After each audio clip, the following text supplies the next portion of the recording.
안녕하세요. 이혼한 친정부모님을 둔 30대 이혼녀입니다. 친정부모님께서는 제가 중학교에 들어갈 무렵 이혼을 하셨습니다. 제가 어렸기에 무슨 일로 두 분이 이혼까지 하게 되신 건지는 모르지만 성격 차이라고 들었어요. 이혼 후에도 한동안은 두 분께서 서로 왕래를 하셨습니다. 제가 비록 어머니랑 살고 있기는 했지만 아버지도 한 달에 한두 번 정도는 꼭 만나서 밥도 먹고 쇼핑도 다니고 했고요. 그러다 아버지께서 재혼을 하셨고 제가 대학교를 졸업할 무렵 어머니께서도 재혼을 하셨습니다.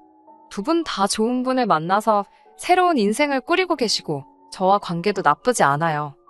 저는 그래도 나름대로 잘 컸다고 생각했는데 이런 가정사 때문인지 결혼은 하고 싶지가 않더라고요. 부모님께서는 그래도 각자의 위치에서 저에게 최선을 다해 사랑을 주셨지만 그럼에도 불구하고 복잡한 가정 환경 때문에 제가 상처를 많이 받았던 것 같아요. 그러다 지금의 남편을 알게 되었습니다. 남편과는 운동을 하면서 알게 된 사이예요. 저는 대학교 졸업 후 대기업 계열사에 운 좋게 한 번에 취업을 했어요. 덕분에 사회 초년생부터 또래 친구들보다 많은 연봉을 받게 되었습니다. 학자금 대출을 상환하는 것을 제외하곤 정말 악착같이 돈을 모았어요. 그런 와중에 유일하게 제 나름대로 사치라고 부린 것이 운동이었고 남편은 제 운동을 도와주는 트레이너였습니다.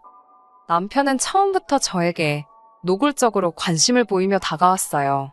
하지만 남편도 나이가 이미 30이 넘었었고 보통 그 나이대 남자들은 다들 결혼을 생각하잖아요. 그래서 남편에게 먼저 저는 결혼 생각이 없다고 이야기했지요. 그런데 남편은 어쨌든 일단은 만나보자고 자기가 제 생각을 바꿀 수 있을지도 모르지 않냐입니다. 그런 자신만만한 남편의 모습에 끌려서 연애를 하게 되었네요. 남편과는 사상도 취미도 잘 맞아서 한마디로 다툴 일이 없었습니다. 무엇보다 남편과 있으면 잊고 지냈던 가족과의 시간이라고 해야 하나요? 안정감이 느껴져서 한시도 떨어지기가 싫었지요. 남편과 함께라면 따뜻한 가정을 이룰 수 있을 것 같다는 확신이 들 무렵 남편이 프로포즈를 해왔고 저는 좋다고 했네요. 결혼 준비를 하면서 남편과 제 경제적 상황이 차이가 많이 난다는 사실을 알게 되었지만 크게 문제 삼지 않았어요. 저희 부모님도 두 분 다 돈도 잘 벌고 능력이 있으셨지만 결국엔 헤어지셨으니까요. 한편 어머님 아버님께서는 다른 것보다 저희 부모님이 이혼을 하셨다는 사실이 마음에 안 드신다더군요. 하지만 솔직히 제가 느낀 건 당신 아들 조건이 제 조건보다 딸린다는 사실을 이혼 가정이라는 사실 하나로 소위 퉁치시려는 것 같았어요. 결혼 생각이 없던 제가 남편을 만나 결혼이 하고 싶어졌는데 생각지도 못한 시부모님의 반대에 부딪히니까 더 하고 싶어지대요. 원래 하지 말라면 더 하고 싶은 게 사람 마음이라더니 비록 이혼은 하셨지만 저에게 항상 미안한 마음을 갖고 계셨던 아버지와 어머니께서 이 사실을 아시고는 신혼집을 마련해 주시겠다 하셨습니다. 이 정도면 시댁에서도 싫다고는 못할 거라 하시면서요. 아니나 다를까 시부모님은 제가 집을 해오겠다 하니 한층 누그러지신 모습으로 결혼을 허락해 주셨습니다. 결혼에 이르는 과정에 있어서 약간의 잡음이 있었지만 그래도 앞으로 내 가정 하나 잘 지키며 잘 살면 된다고 생각했어요. 그런데 생각지도 못한 복병이 있었습니다. 그건 바로 남편의 누나, 신우였지요. 정확히 말하자면 문제의 시작은 신우였지만 이를 이렇게 키운 건 시부모님이고 하긴 누굴 탓하겠어요? 상황 파악도 똑바로 못하는 남편이 제일 문제였지요. 신우와 처음부터 사이가 안 좋았던 건 아닙니다. 나이 차이도 얼마 안 나고 제가 언니가 없다 보니 가능만 하다면 신우랑 자매처럼 지내고 싶었어요. 신우 역시 저와 같은 마음일 거라 생각했던 건 신우가 먼저 만나자 밥 먹자 차 마시자며 저를 불러냈거든요. 당시 신우는 저희 부부보다 일찍 결혼한 상황이었고 아이는 없었으며 일은 하지 않고 있었습니다. 대학교는 다니다 중퇴를 했고 이후로는 시부모님께 용돈을 받아서 생활을 했지 일은 해본 적이 없답니다. 그래서 친구도 없는지 툭하면 외롭고 심심하다고 연락을 해왔어요. 평일이고 주말이고 낮이고 밤이고 대중 없이 말이에요. 솔직히 처음 몇 번은 저도 좋은 마음으로 신우의 투정을 받아주었습니다. 나이만 많다 뿐이지 정신적으로는 어리구나 싶어서 제가 손아래 사람임에도 불구하고 언니의 마음으로 품어주려고 했지요. 같이 두어 번 쇼핑을 간 적도 있는데 한 20만 원짜리 가디건을 몇 번이고 들었다 놨다 하길래 그러지 말고 마음에 들면 사라고 했더니 남편 눈치가 보인다더라고요. 괜히 안 된 마음이 들어서 제가 기분 좋게 선물을 해주기도 했고요. 이 밖에도 생색내자는 게 아니고 저도 제 자신이 호구 같은 짓거리를 했다는 걸 지금은 압니다만 그 당시에는 신우랑 만나서 돈 들어가는 건 대부분 제가 다 냈던 것 같아요. 그런 신우와 소원해지게 된 건 아무래도 제가 승진을 하게 되면서 더 바빠졌기 때문이에요. 휴가나 오히려 쉴 수 있는 날은 많아졌지만 일이 많다 보니 오히려 전보다 덧잠을 낼 수가 없는 아이러니한 상황이었지요. 어쩔 수 없이 신우가 놀자고 하는 걸 몇 번 거절할 수밖에 없었는데 이걸 신우는 제가 자기를 무시한다고 생각했던 모양입니다. 오해할 수도 있는 거고 그러면 저랑 둘이 풀려고 했으면 좋았을 텐데 무슨 우리가 17살 고등학생도 아니고 그걸 시부모님한테 일렀더라고요. 정말 유치하다고 생각한 건 이후로 어머님께서 저에게 보여주신 행동들입니다. 가족 모임이 있으면 그렇게 신우를 옆에 딱 끼고 앉아서는 우리 딸 하시는 건 기본이고 이런 건 솔직히 별로 신경이 쓰이지도 않았지만요. 한 번은 신우가 무슨 이야기를 하니까 그럴 땐 친정으로 오면 되지. 우리 딸은 여기 이렇게 친정이 딱 버티고 있잖아. 그러시는 거예요. 그러더니 저를 보고는 너는 친정도 없고 부럽지? 그러시대요. 그 말을 들었을 때 제 심정은 솔직히 저도 어떻게 묘사를 해야 할지 모르겠네요. 이따금씩 어머니와 밖에서 만나 밥도 먹고 쇼핑도 하고 할 건 하고 있지만 그래도 친정이라고 부를 만한 장소가 없다는 건 사실 가슴 아픈 일이거든요. 이런 제 속마음을 언젠가 한번 신우에게 털어놓은 적도 있고요. 그런데 어머님과 합세하여 그걸 약점으로 저를 상처 주려고 했다는 게 어처구니가 없고 잔인하다 싶더라고요. 이후로는 솔직히 그 두 사람으로도 안 보이대요. 그러다 신우가 임신을 했다는 소식을 전해왔습니다. 한동안 왕래는커녕 연락도 없이 지내다가 뜬금없이 전화를 걸어와서는 임신했다며 저는 왜 임신을 못하냐고 묻더라고요. 그때 신우는 결혼한 지 4년 차인가 그랬고 저는 결혼한 지 이제 막 1년을 지나고 있을 때였는데 말이에요. 말 같지도 않은 소리에 딱히 대꾸할 말도 없고 그래서 때가 되면 생기겠죠 하고 말았습니다. 대충 통화하고 전화를 끊으려는데 축하 안 해주냐고 묻더라고요. 축하해드렸잖아요 라고 대꾸하니 맨입으로 축하를 하냐며 자기가 필요한 게 있다고 문자로 보낸답니다. 어이가 없어서 전화를 끊고 정말 1분도 안 걸려서 문자가 하나 오더라고요. 무슨 프랑스 왕실에서 쓰던 임산부 전용 크림이라나 어쩐다나. 근데 그게 가격이 50만 원도 넘더라고요. 어이가 없어서 남편에게 그 문자 그대로 전달하니까 임신을 매번 하는 것도 아닌데 그냥 사주잡니다. 저는 싫다고 내가 임신하라고 부탁을 한 것도 아닌데 왜 사줘야 하는지 모르겠다 했습니다. 막말로 제가 내키면야 해줄도 있었겠지만 무슨 저한테 맡겨놓은 사람 마냥 구는 그 태도가 너무 짜증나더라고요. 남편더러 축하해주고 싶고 사주고 싶으면 당신 돈으로 알아서 하라고 했습니다. 그리고 저는 한동안 바쁘게 살았습니다. 아는 선배의 창업 제안을 받아들이면서 회사를 관뒀거든요. 회사를 다니면서 할 수도 있었겠지만 괜히 욕심내다가 이도저도 안 될까봐 과감한 결정을 내렸어요. 남편에게는 창업 이야기는 안 하고 잠시 쉬어가려 한다고만 했습니다. 그런데 남편이 신우에게 뭐라고 이야기를 한 건지 신우는 제가 잘려놓고 거짓말을 한다고 생각하더라고요. 이제 백수돼서 어쩌냐며 그 나이엔 취직도 잘 안 될 텐데라고 걱정하는 척 비아냥거리는 신우에게 사실관계를 바로잡아줄까 하다가 그러게요 하고 말았습니다. 대화도 말이 통해야 하는 거지 시간 낭비다 싶어서 말도 섞기 싫었거든요. 그런데 신우가 이참에 올케 노릇 좀 하라면서 자기 산후조리를 해달라대요. 말 같지도 않은 소리에 말문이 다 막히더라고요. 산후조리를 부탁할 거면 차라리 어머님께 해라. 왜 나한테 그러냐 하니까 자기는 서울이 좋다며 어머님 있는 곳까지 가기 싫답니다. 어머님은 참고로 서울에서 2시간 좀 넘는 거리에 살고 계셨어요. 그래서 그럼 어머님 따라 올라오시라 하니까 자기 집은 작아서 어머님 계실 곳이 없답니다. 그러면서 자기가 애를 데리고 저희 집에 와 있겠다는 거예요. 저는 안 된다고 싫다고 거절했습니다. 평소에 그렇게 어머님이랑 둘이서 엄마가 어쩌고 딸이 어쩌고 친정 어쩌고 서로 물고 빨고 난리더니 왜 이럴 때 나를 찾나 싶어서 열불이 솟던데요. 그날 저녁 퇴근하고 돌아온 남편이 저더러 얘기를 좀 하잡니다. 벌써 지 누나랑 통화했겠지 싶어서 남편이 말을 꺼내기도 전에 싫다고 했어요. 못한다고, 신우가 내 집에 와 있는 것도 싫고 애 봐주는 것도 싫고 안 된다고요.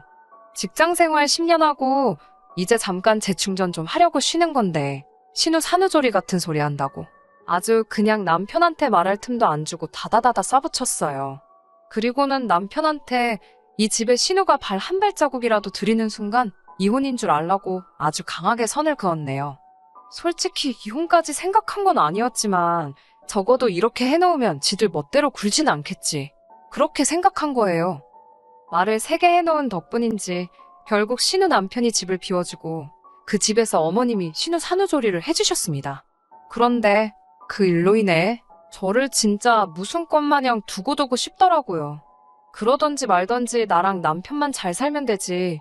그렇게 생각하고 어찌저찌 시간은 또 흘렀습니다. 그 사이에 선배와 시작한 사업도 어느 정도 자리를 잡아갔고 출퇴근 시간도 아까워서 사무실 근처로 집을 알아보기 시작했지요. 그러자 어머님께서 그럴 것 같으면 지금 사는 집은 신은혜한테 세를 주는 게 어떻겠냐고 물어보시더군요. 전 시세에만 맞게 거래된다면 괜찮다고 했고요. 그런데 어머님께서 터무니없는 금액을 제시하셨습니다. 가족끼리 너무 빡빡하게 굴지 말라면서 5천만 원이면 어떠냐고 그러시더라고요. 이 이야기가 나왔을 때 부동산 시장이 안 좋아져서 집값이 떨어지고 있던 건 사실입니다. 하지만 아무리 그래도 대출 없이 4억이 넘어가던 집인데 전세로 5천에 들어온다는 건 말이 안 되잖아요. 저는 어머님께 농담하지 마시라고 했지만 어머님의 표정을 보니 진심으로 하신 말씀이라는 걸 알 수 있었고 이러다간 큰일 나겠구나 싶어서 그렇게는 안 된다 했습니다. 그리고는 며칠 뒤 아버님 생신도 축하드릴 겸 시부모님과 신우내외 그리고 저희 부부가 모두 모여 식사를 하게 되었어요. 아무래도 서로 하호 웃고는 있었지만 분위기가 어색하니 속 좋지는 못했지요. 그때 신우가 신우 남편한테 올케가 우리 딸 싫어하는 거 알아? 그러는 거예요. 제가 그게 무슨 말이냐고 물으니 우리 딸이 싫으니까 산후조리도 안 도와주고 이번에 새 들어가 사는 것도 안 된다고 한 거 아니냐입니다. 저도 모르게 한숨이 나오더라고요. 형님, 상식적으로 생각을 좀 해보시라고.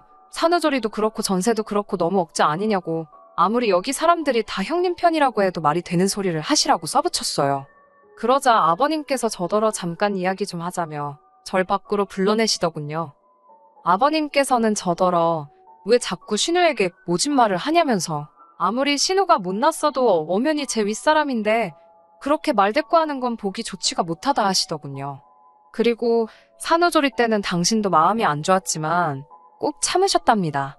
시부모가 멀리 살고 형제라곤 남동생 하나 있고 거기다 저더러 당시 집에서 놀고 있지 않았냐면서 노는이 신우 산후조리라도 도와줬으면 지금 당신이나 어머님한테 얼마나 인정받고 예쁨 받았겠냐고요. 저는 아버님께 신우 뒷수발이나 들어주면서 인정받고 싶은 생각 없다고 솔직하게 말씀드렸습니다. 앞으로도 신우나 어머님이 억지 부리시는 거 받아줄 생각 전혀 없다고도 덧붙였고요. 그때 저와 아버님의 대화가 길어져서인지 온 가족들이 식당 밖으로 나오더군요. 남편이 무턱대고 저더러 아버님이 뭐라 하시면 죄송하다 하고 얼른 모시고 들어와야지. 생신이신데 밖에 이렇게 계시게 하면 어쩌냐며 핀잔을 주었습니다. 그리고 신우도 질세라 한마디 거들더군요. 자기 말도 무시하고 어머님 말씀도 무시하더니 이제 아버님한테까지 대드냐며 눈에 뵈는 게 없냐고요. 신우 남편 하나만 제정신인 듯 애 운다고 들어가자고 발을 동동 구르면서 지나가는 말처럼 저더러 미안하답니다. 자기도 자기 아내가 왜 이러는지 모르겠다면서 신우 남편 혼자서 좋은 날 다 같이 모여서 왜 이러냐고 중재하느라 바쁘던걸요. 그 꼴을 보고 있으니 저는 저대로 내 남편은 뭐하고 있는 건가 싶어서 속이 뒤집어졌고요. 결국 식사는 무슨 식사, 다 파토나고 저는 먼저 집으로 와버렸습니다. 원래는 시부모님이 저희 집에서 주무시기로 되어 있었는데 성질이 나니까 그것도 짜증나서 그냥 제 차 끌고 먼저 올라와 버렸지요. 솔직히 어머님 아버님도 속이 있으면 제 집으로 오시겠나, 딸 집으로 가시겠지 싶어서 걱정도 안 됐어요. 곧이어 남편도 집에 왔습니다. 남편은 이게 무슨 개망신이냐며 저더러 진짜 왜 이러냐고 난리더라고요. 사귈 때는 똑 부러지고 삭삭하고 야무진 여잔 줄 알았는데 왜 이렇게 윗사람 비위 하나 못 맞춰서 이 사단을 만드냐며 어머님 아버님이 이혼을 하셨답니다. 저더러 이제 어떡할 거냐며 저희 부모님처럼 저도 이혼녀 딱지 달고 싶어서 이러냐고 묻더군요. 방금 뭐라고 그랬냐고 물으니 자기도 아차 싶었는지 그러니까 왜 자기 부모님을 화나게 했냐면서 어물쩍 넘어가려고 하는데 이미 쏟은 물을 주워 담을 순 없었지요. 저는 다시 한번 시부모님이 이혼하라냐고 물었고 남편은 대답 대신 그러니까 지금이라도 신우가 들어와서 살게 해주잡니다. 제가 시세 맞춰서 돈 가져오면 해주겠다 하니 저더러 지금 분위기 파악이 안 되냐며 이제 그나마 5,000달러 소리도 못하게 생겼다고 나중에 시조카가 저한테 서운해하면 어쩔 것이며 그 집은 사람이 셋이고 우린 둘밖에 안 되는데 어쩌고 저쩌고 말도 안 되는 소리를 짓거려대더라고요. 더 들어 뭐하나 싶어서 그래 이혼하자 했습니다. 집까지 해오면서 당신이랑 결혼을 할 때는 나도 당신에게 바라는 것 없이 됨됨이 하나 보고 눈이 돌아갔었다고. 그런데 이제 보니 됨됨이고 나발이고 당신 가족들이 나 후려치기 하려드는 거 지겨워서 못 살겠다고요. 당신 이 집에 집은 하나도 없지 않냐고. 그러니 나가달라 했습니다.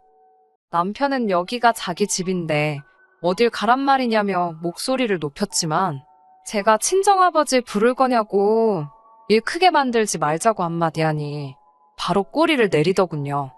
사실 친정아버지께서는 살다가 힘들면 언제든지 연락하라고 수차례 저에게 말씀하셨고 남편도 그 사실을 잘 알고 있어요. 하지만 아버지의 다른 가족들에게 혹시 저라는 존재가 성가시진 않을까 싶어서 웬만한 일은 말씀드리지 않고 늘 괜찮다 하며 살았거든요. 그런데 남편이 개차반처럼 굴어대니 진짜 여차하면 불러야겠다 싶더라니까요. 다행히 남편이 말 귀를 알아들어 먹었는지 간단히 짐을 챙겨서는 집 밖으로 나가더군요. 저는 비밀번호를 바꾸면서 당장 내일이라도 이 집을 팔아야겠다는 생각을 했네요. 그리고 이튿날 아침 10시가 되자마자 저는 근처 부동산 5곳에 들러 아파트를 내놨습니다. 시세보다 저렴하게 팔려니 속이 쓰렸지만 남편한테 받는 스트레스보다야 낫겠지 싶었으니까요. 그리고 그날 오후 집에 돌아와 짐을 정리하고 있는데 시부모님이 오셨습니다. 당연히 오신다는 말씀은 없었지요. 난리가 난 집안을 보시더니 이게 다 무슨 일이냐며 어제 그따위로 먼저 가놓고 할 말도 없냐고 묻더군요. 할 말 있다고 이혼한다고 말씀드렸습니다. 남편더러 이혼하라셨단 말은 들었다고. 그래서 그러기로 했다 했습니다. 아파트도 내놨으니 남편한테 전해달라 했지요. 그러자 어머님께선 저더러 지금 당신과 기싸움 좀 하겠다고 생쇼를 하나 보다며 그런다고 당신이 눈 하나 깜짝 할 것 같냐입니다. 하시던지 마시던지 상관없다고 협의 이혼이 깔끔하고 좋겠지만 안 되면 소송 가야지 어쩌겠냐고 했어요. 어머님 아버님의 폭언으로 이혼 사유 잡을 거고 신우한테도 위자료 청구하겠다고요. 그제서야 어머님은 저더러 당신 딸이 성격이 워낙에 예민하다 보니 수더분한 제가 좀 맞춰주면 좋겠다 싶어서 저를 편하게 대하신 거라며 앞으로는 저도 당신 딸이다 생각하고 애지중지 대해주시겠답니다. 그러면서 부모 없는 서러움 당신이 다 채워주시겠다는 개똥 같은 소리를 하시대요. 저희 부모님 건강히 살아계신데 그게 다 무슨 말씀이시냐. 그런 마음 씀씀이 감사하지도 않고 필요도 없다 전했습니다.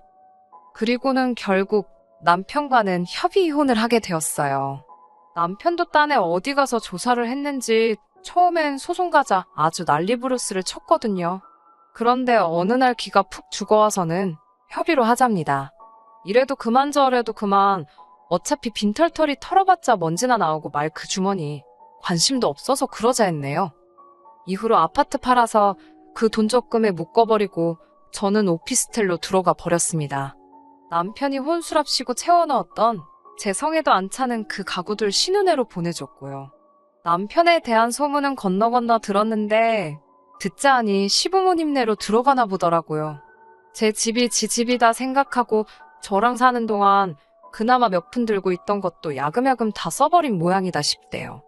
아무튼 저는 이혼을 했다 뿐이지 크게 달라진 거 없이 잘 지내고 있습니다. 끝까지 들어주셔서 감사합니다. 오늘의 사연은 여기까지입니다.